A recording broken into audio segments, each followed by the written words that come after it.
Picture this. It's February 1959, deep in the heart of the Soviet Union. 9 experienced hikers venture into the unforgiving wilderness of the Ural Mountains, led by a brilliant young radio engineer named Igor Dyatlov. They're chasing the ultimate hiking certification, Grade 3 status that would make them masters of sport. But instead of triumph, they find something far more sinister waiting for them on a barren peak the locals call Holochal, Dead Mountain.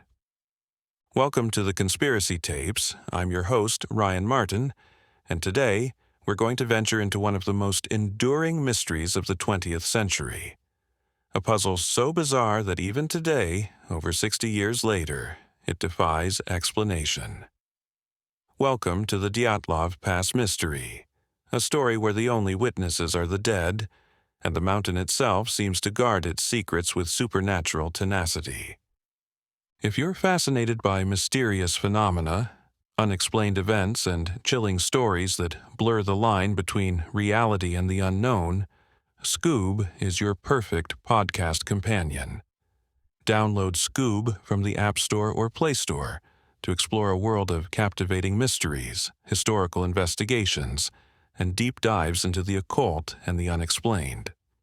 To understand this mystery, we must first understand the man at its center.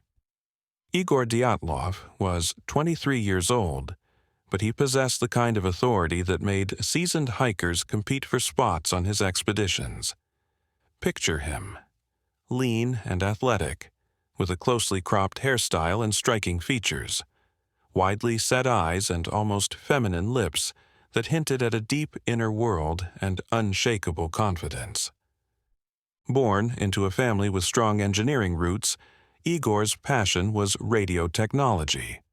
His room at home was a testament to this obsession, filled with radio components, self-made receivers, and shortwave equipment. This was during the height of the Cold War, mind you, when Soviet protocols strictly prohibited shortwave radio transmissions. But Igor's innovative spirit couldn't be contained by political restrictions. His longtime friend Volodya Poloyanov remembered how Igor's technical expertise elevated every expedition. On one memorable trip to the Sayan Mountains in 1958, Igor had designed ultra-shortwave transmitters that allowed communication between rafts, a feat of engineering that showcased his genius for practical innovation. But here's what makes this expedition different, and perhaps ominous. Despite his evident passion for radio technology, Igor chose not to bring a radio on this specific trip. The shortwave radios available in 1959 were bulky, impractical for the harsh Russian winter wilderness. Igor was focused on essentials only. In the unforgiving Ural Mountains, there were no opportunities to replenish supplies. Every item had to count, because forgetting something critical could mean the difference between life and death. This journey represented the culmination of years of preparation. Igor and his companions were all Level 2 hikers, and success on this expedition would earn them the prestigious Grade 3 certification, the highest hiking qualification available at the time. The requirements were brutal. Cover a minimum of 186 miles with a third of that distance through difficult terrain. Survive at least 16 days, including 8 days in deserted areas and 6 nights under canvas. For Igor and his team, this wasn't just about personal achievement. Earning this coveted certification would elevate them to masters of sport, giving them the credentials to share their expertise with others. It was a goal that consumed them, drove them into the wilderness with the kind of determination that would soon prove both their greatest strength and perhaps their fatal flaw. Fast forward several weeks. The expedition should have returned, but there's only silence. Search parties scour the wilderness, and what they find defies all logic and reason. The tent, discovered on the slopes of Dead Mountain, tells a story that makes no sense. It's been cut open from the inside, not torn by wind or damaged by animals, but deliberately sliced by the occupants themselves. But here's where it gets truly bizarre. The hikers had fled into the deadly Siberian night wearing almost nothing.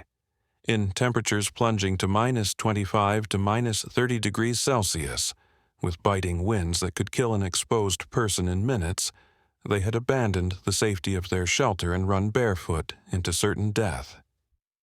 The initial discovery yielded 5 bodies, but 4 more remained missing for months. When spring finally arrived and the deep snow began to melt, searchers could continue their grim task. What they found would challenge everything investigators thought they knew about this case. In the examination room at Sverdlovsk, forensic expert B.A. Vozrozhdyany faced a puzzle that would haunt him for the rest of his career.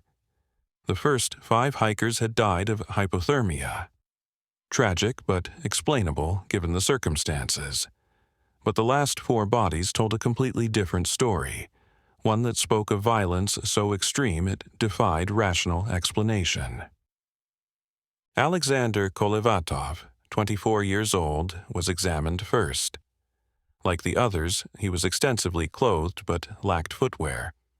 The cruel irony of having warm clothes but no shoes in the deadly snow. His pockets contained practical items, a matchbox, an empty packet of painkillers. He even had a bandaged ankle from a prior injury, showing he'd been dealing with physical challenges before the expedition's deadly conclusion. His death appeared consistent with hypothermia, but then came the others, and with them, a descent into inexplicable horror. 37-year-old Sasha Zolotaryov initially seemed to follow the same pattern: multiple clothing layers, no shoes, similar discoloration. His body bore unique tattoos, a beet and the name Gina on his right arm and hand, and a 5-pointed star with the number 1921 on his left. But what set Zolotaryov apart was the catastrophic injury to his chest, 5 ribs fractured with such violence that it caused severe internal hemorrhaging. Vozrozhdyany noted these fractures resulted from what he clinically termed large force, and crucially, these injuries occurred while Zolotaryov was still alive. 23-year-old Kolya Tibo Brignola suffered comparable violent trauma, but centered on his head. Vozrozhdyany determined that Kolya died from an impressed fracture of the skull dome and base with massive hemorrhaging. Again, the injuries were attributed to substantial force impact while the victim was living and conscious. But it was 20-year-old Lyudmila Dubinina whose condition revealed the most disturbing findings. Her body showed severe chest injuries causing internal bleeding that affected her right heart ventricle, along with 9 fractured ribs. The force required to inflict such damage on a human body is almost incomprehensible. We're talking about the kind of impact you'd expect from a high-speed vehicle collision or a fall from extreme height. And then there was her missing tongue. Vozrozhdyany provided no theories, no explanations. He simply noted that, like some of her companions, Dubinina's death was classified as violent. The tongue was gone, and the circumstances of its removal remained unexplained and unexplainable. The pattern was clear and terrifying. Some massive force had struck these hikers while they were alive, inflicting injuries that spoke of deliberate violence rather than accidental death. But what force? And why had it selected only some of the group for this extreme violence while others died of simple exposure? In the immediate aftermath of discovering the bodies, grief and shock quickly transformed into anger and demands for accountability. Fingers pointed in multiple directions: the university for allowing such dangerous expeditions, local authorities for inadequate oversight, and, inevitably, toward the indigenous Mansi people who lived in the region. When investigators found Mansi tracks not far from the hikers' route, suspicions crystallized around a disturbing question. Had the tribe been hostile toward Russian presence on their traditional lands? It seemed logical, even probable. outsiders entering indigenous territory, cultural tensions, territorial disputes. It was a narrative that fit neatly into investigators' preconceptions. Several foresters who regularly interacted with the Mansi were summoned to Ivedell for questioning, but their testimonies painted a dramatically different picture than investigators expected. Forester Ivan Rempel, who had actually met the hikers in the nearby settlement of Vijay approximately 1 week before they vanished, was adamant in his defense of the Mansi community. "I believe it's impossible," he stated firmly, citing his extensive interactions with the Mansi people. Never once had he witnessed anything resembling hostility toward other ethnic groups. He described them as extremely welcoming and emphasized a crucial geographical fact. The territory through which the hikers traveled was not sacred Mansi land. Local residents say that sacred rocks of the Mansi are at the Vijay Riverhead, 100 to 150 kilometers from the place of the hikers' deaths, Rempel explained, effectively demolishing any theory about territorial or religious violations. Another forester from Vijay, Ivan Pashin, directly addressed claims that the Mansi had been monitoring or stalking the hikers. His testimony revealed something that completely undermined the surveillance theory. A Mansi reindeer resting site was located about 1 kilometer from the hikers' initial camping spot, but the evidence clearly showed these activities occurred after the hikers' deaths. The Mansi footprints were noticeably fresh, while the hikers' camp showed signs of being established much earlier. Pashin's conclusion was emphatic and culturally informed. Mansi could not have attacked hikers. On the contrary, knowing their habits, they help Russians. Mansi have taken lost people into their homes and sustained them by providing food.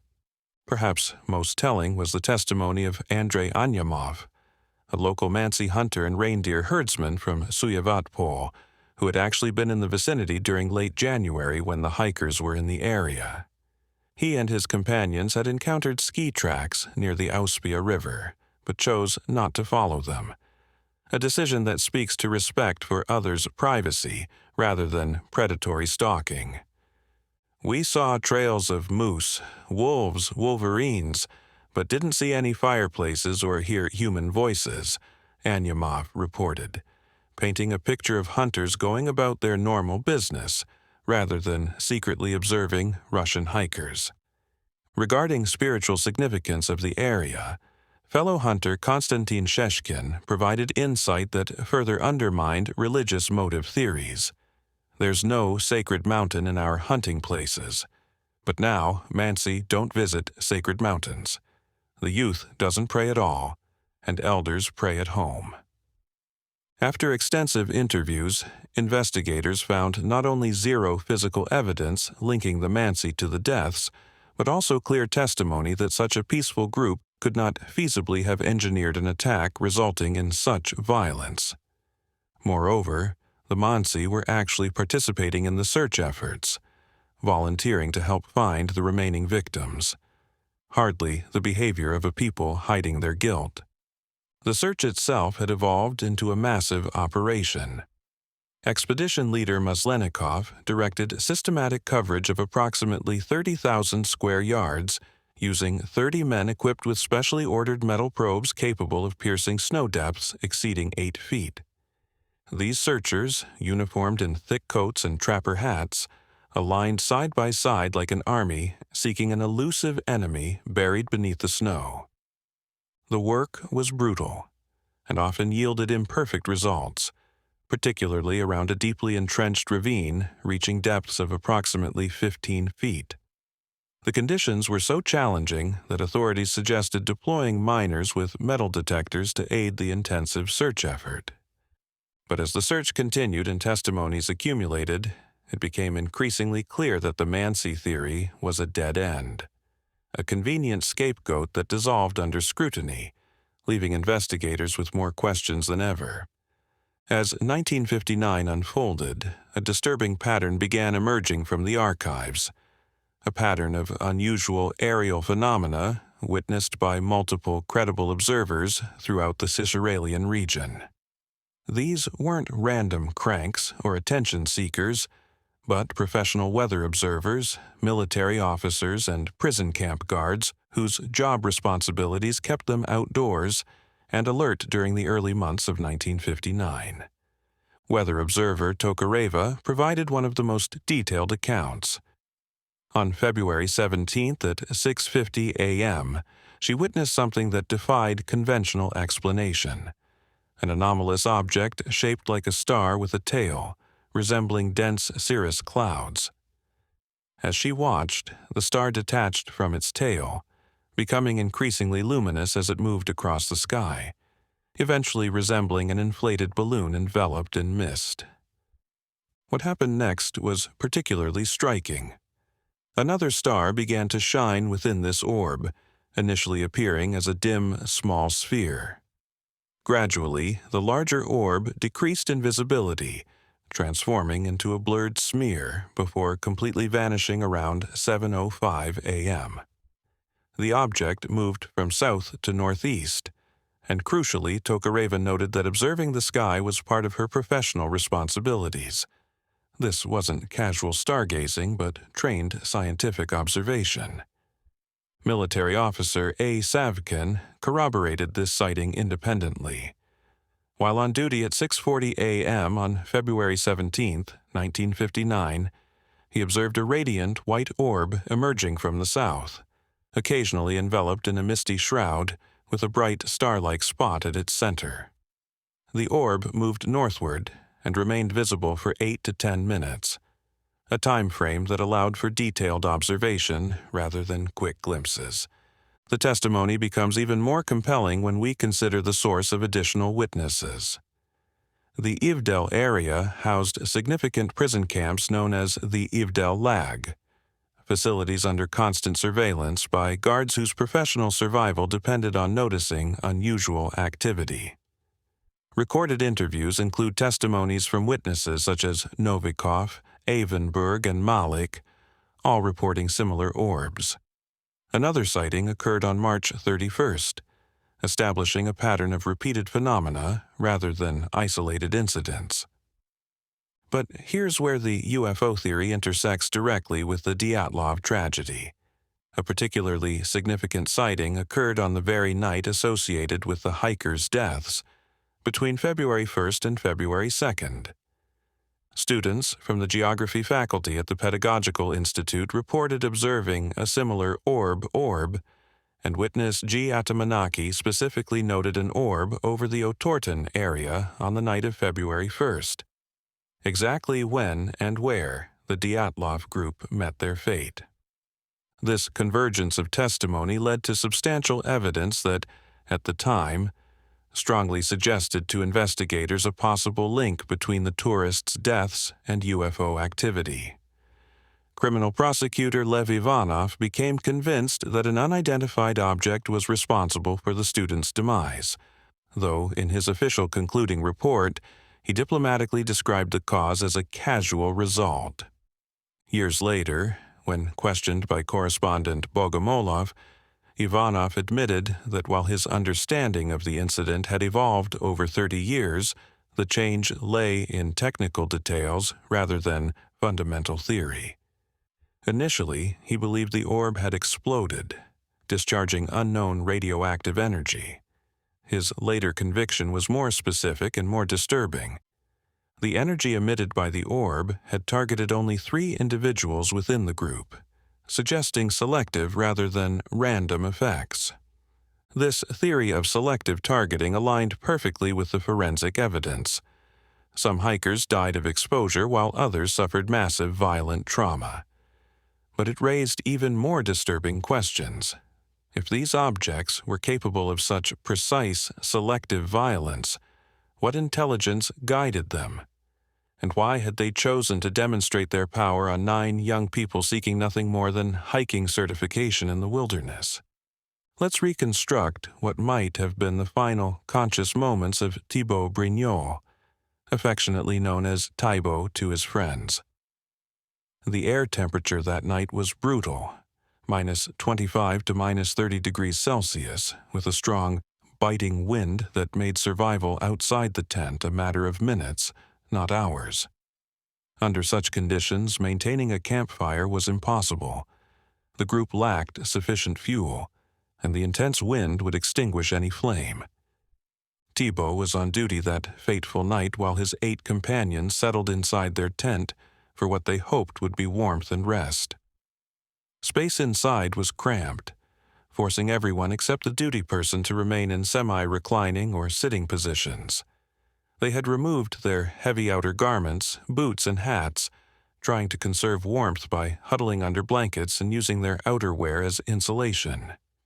Without proper sleeping bags, they made do with basic blankets against the freezing temperatures. The group had planned to make diary entries after lighting their stove and warming the tent, but that moment never came. Instead, they were preparing for a small snack. Slicing brisket, taking out crackers, and sharing leftover coffee from flasks carried from their previous camp. It was meant to be a routine evening of survival and camaraderie. As the designated person on duty, Tibo remained fully dressed in his outerwear and boots.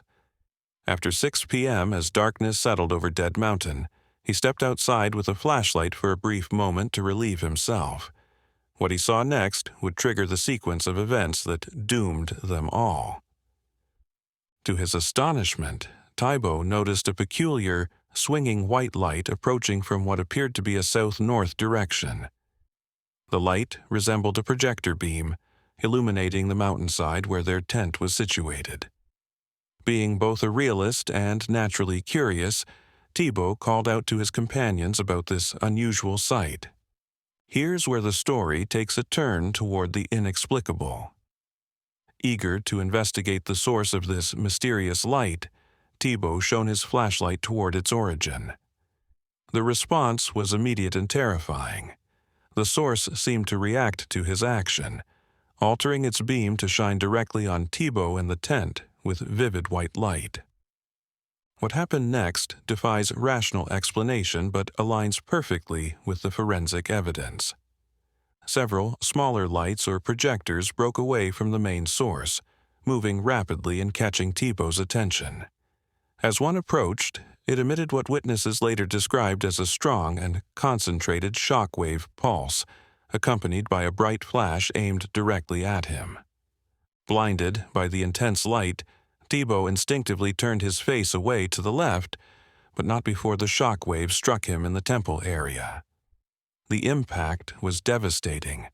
Forensic evidence later confirmed a fracture to his temporal bone, exactly the kind of injury that would result from the focused energy pulse described by this theory. The pain was overwhelming. Tibo cried out before losing consciousness, inadvertently dropping his flashlight as he collapsed. That flashlight was later discovered by rescuers positioned on the tent's roof. A vital clue that corroborated this sequence of events and suggested Tibo had been standing on or near the tent when the attack occurred. This theory explains several puzzling aspects of the case: why the group fled their tent so hastily, why Tibo suffered such specific head trauma, and why the other severe injuries seemed to target only certain individuals. If some form of directed energy weapon or unknown technology was involved, it could account for the selective nature of the violence and the seemingly impossible circumstances surrounding their deaths. But it also raises the most disturbing question of all: what intelligence operated these lights, and why did it choose to demonstrate its lethal capabilities on a group of young people whose only crime was seeking adventure in the wilderness? If you're drawn to unraveling mysteries that blend the unexplained with history, check out Scoob. It offers AI-powered podcasts that dive deep into eerie phenomena, unsolved cases, and the shadows where fact meets folklore. Download Scoob from the App Store or Play Store and join a community fascinated by the unknown. When I first approached the slope of Dead Mountain, Holachal in the Mansi language, I carried with me the most popular theory about the Dyatlov tragedy: that an avalanche had struck their tent, forcing the hikers to flee into the deadly night. It seemed logical, even probable. Avalanches kill people in mountains. Mountains have slopes. Slopes accumulate snow. Simple cause and effect. But standing on those actual slopes, observing the terrain with my own eyes, this theory crumbled like poorly packed snow. First, let me address the mountain's name itself. Holachal originates from Finno-Ugric linguistic roots, particularly the word hulat, meaning dead.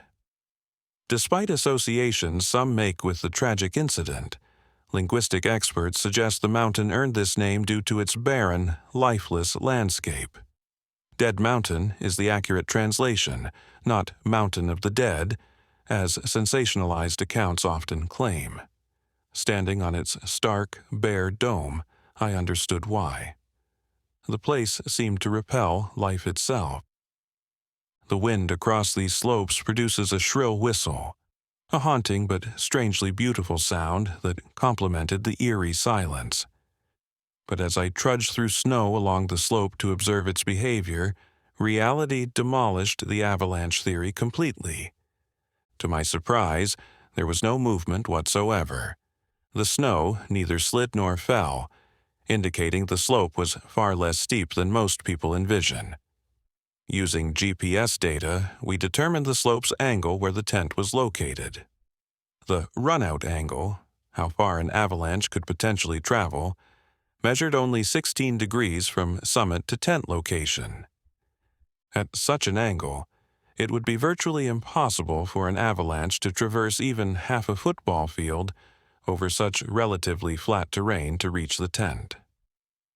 The slope below the tent measured 25 degrees, steep enough for sliding only under the rarest of conditions, and certainly not steep enough to generate a catastrophic avalanche. But even if we suspend disbelief and imagine an avalanche somehow defying physics and geography, the timeline makes no sense. If an avalanche had occurred, the hikers would have had perhaps 10 seconds to evacuate their tent before being engulfed by the snowpack and dragged down the slope. This theory would only be plausible if several impossible conditions aligned.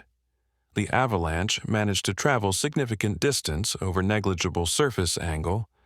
The tent had not been discovered standing with contents intact, and the hikers had not been found over a mile away from their camp in the opposite direction from any potential slide path.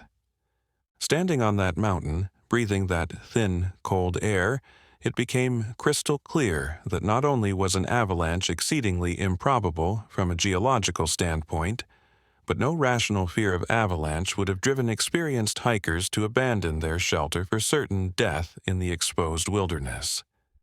The avalanche theory represented wishful thinking, a desire for a natural, explainable cause that could put this mystery to rest. But Dead Mountain wasn't cooperating with our need for simple answers.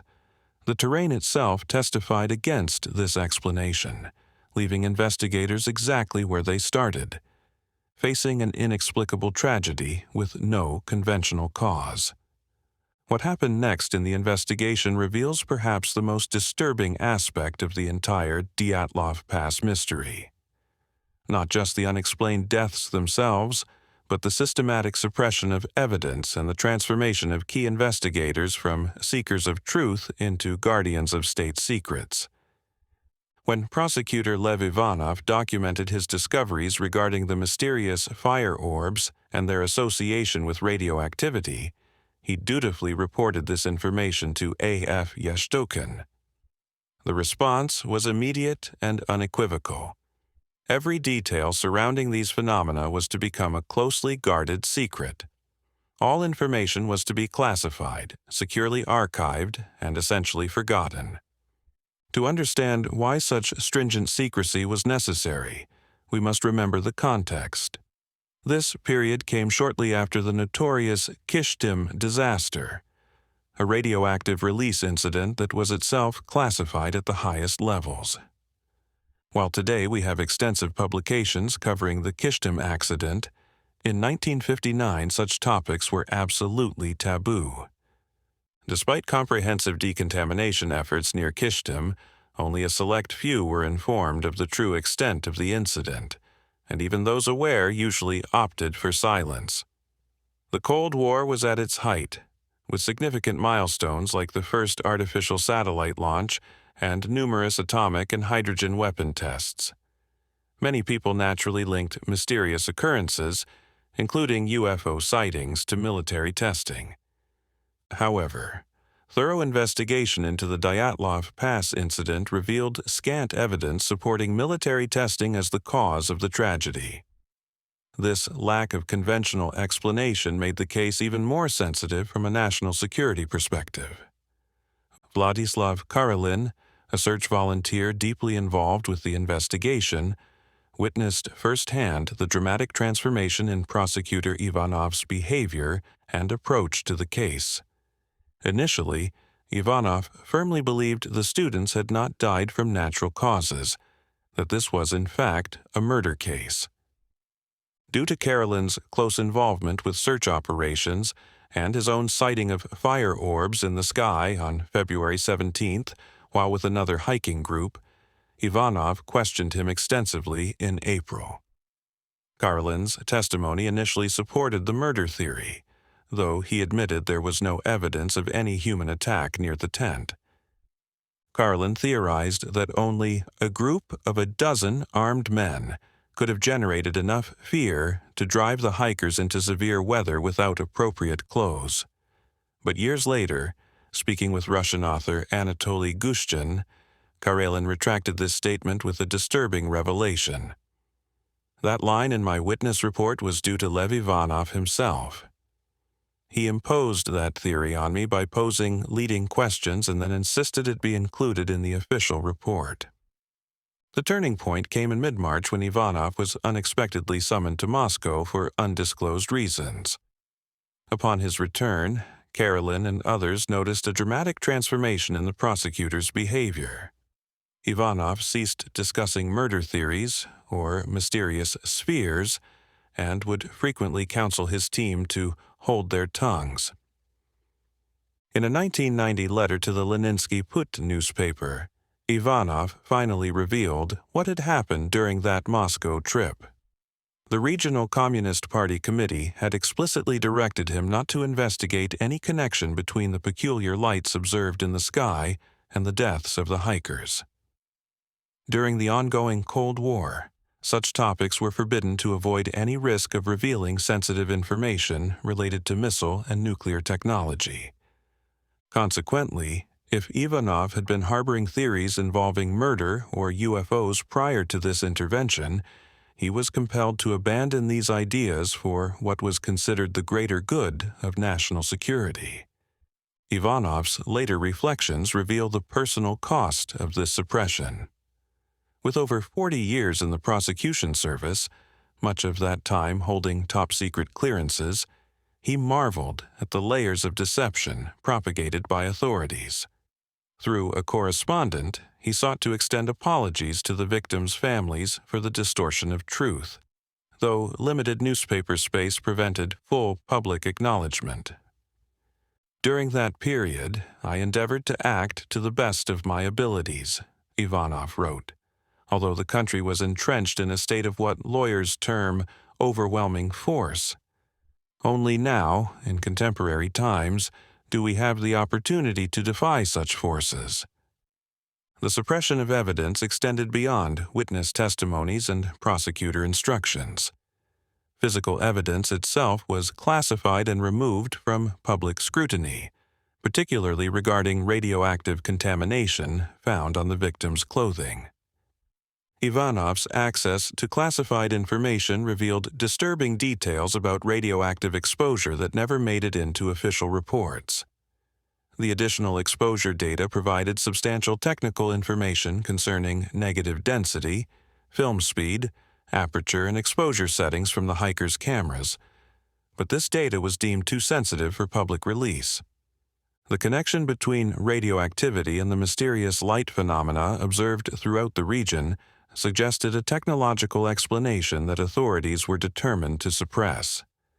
Whether this technology was domestic or foreign, terrestrial or otherwise, its existence posed unacceptable risks to state security in the minds of Communist Party leadership.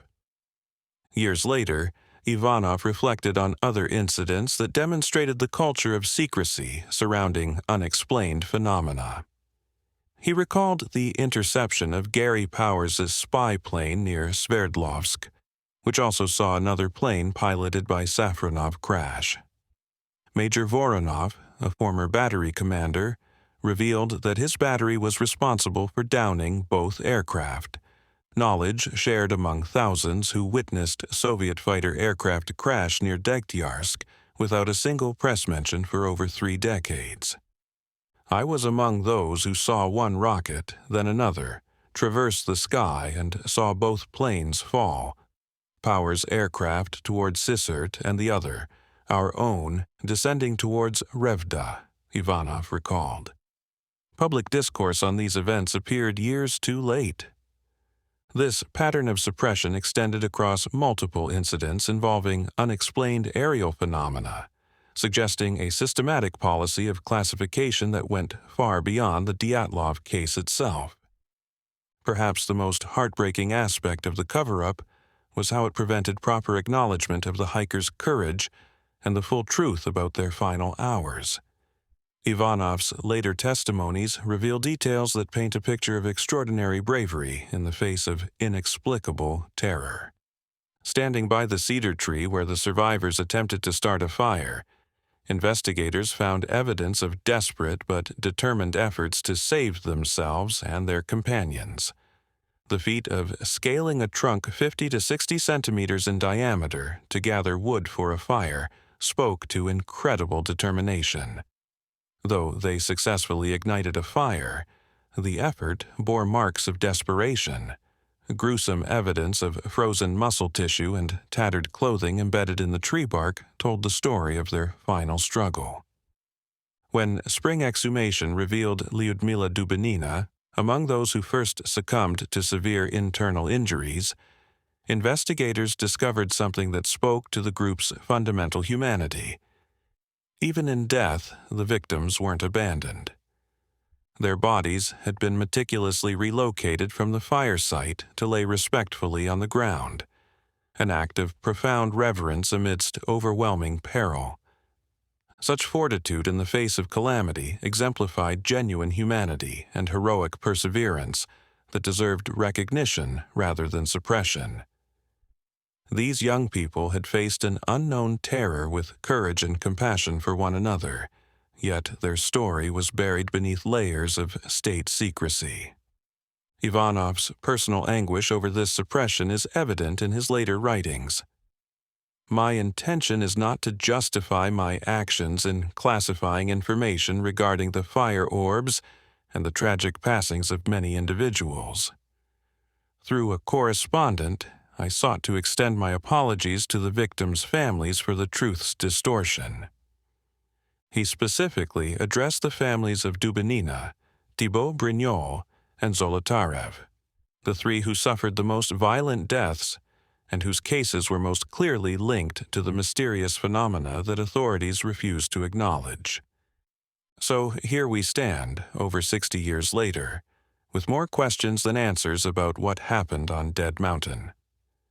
We know the Dyatlov group didn't die from Avalanche. The terrain itself disproves that theory.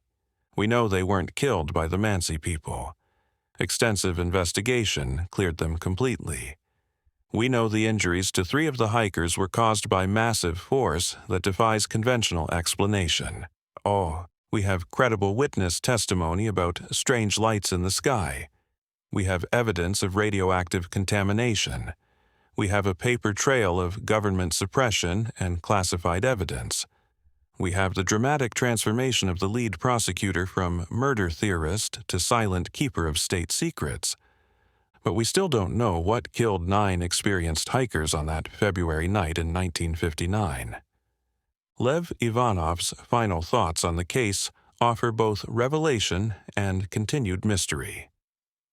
Returning to the subject of the fire orbs, they undeniably exist, and the need to maintain transparency about their sightings is imperative, so that their nature can be investigated and understood thoroughly. Most witnesses observe their benign nature, although there are occasions when fatalities have occurred. He believed some entity sought to intimidate, punish, or assert power by causing the deaths of 3 specific people. While he knew the incident's details, complete understanding lay solely with those navigating the orbs. Whether these orbs were piloted by humans or other entities remained unknown even to him. The Dyatlov Pass Mystery endures because it represents something more than just unexplained deaths. It reveals the collision between human curiosity and unknown forces, between official narratives and suppressed truths, between our desire for rational explanations and a universe that may operate by rules we don't yet understand. Those 9 young people ventured into the wilderness seeking challenge and certification. Instead, they became witnesses to something that defied explanation and victims of forces that remain mysterious to this day. Their courage in facing the unknown, their compassion for each other even in extremis, and their transformation into an enduring mystery make them more than just statistics in an unsolved case. They became voices from Dead Mountain, speaking across decades to remind us that our world still holds secrets, that some questions resist easy answers, and that sometimes the most important truths are the ones we're not allowed to hear. The mountain keeps its secrets still, but the voices of the 9 continue to echo, challenging us to seek truth even when authorities prefer silence, to investigate even when conventional explanations fail, and to remember that behind every mystery are real people whose stories deserve to be told in full. The Dyatlov Pass Mystery remains unsolved not because we lack theories, but because the truth was buried beneath layers of secrecy that may never be fully lifted. Until that day comes, we're left with testimony, evidence, and questions that refuse to rest quietly in classified archives. Dead Mountain earned its name long before 9 hikers died there, but their deaths transformed it into something more, a testament to human courage, a symbol of suppressed truth, and an enduring reminder that some mysteries are bigger than any explanation we're prepared to accept. If this story has sparked your curiosity, don't stop here. Dive deeper into the world of unsolved mysteries, chilling investigations, and extraordinary tales with Scoob, the AI-powered podcast app that curates the best stories from history, science, and the unexplained. Download Scoob from the App Store or Play Store, subscribe to your favorite shows, and never miss a chance to explore the unknown. And don't forget to like and subscribe to this podcast on platforms like Apple Podcasts, Spotify, and YouTube for more episodes that challenge what you think you know. I'm your host, Ryan Martin, and this has been The Conspiracy Tapes. Thank you for joining me, and until next time, keep questioning, keep exploring, and remember, some secrets are waiting just beyond the edge of understanding.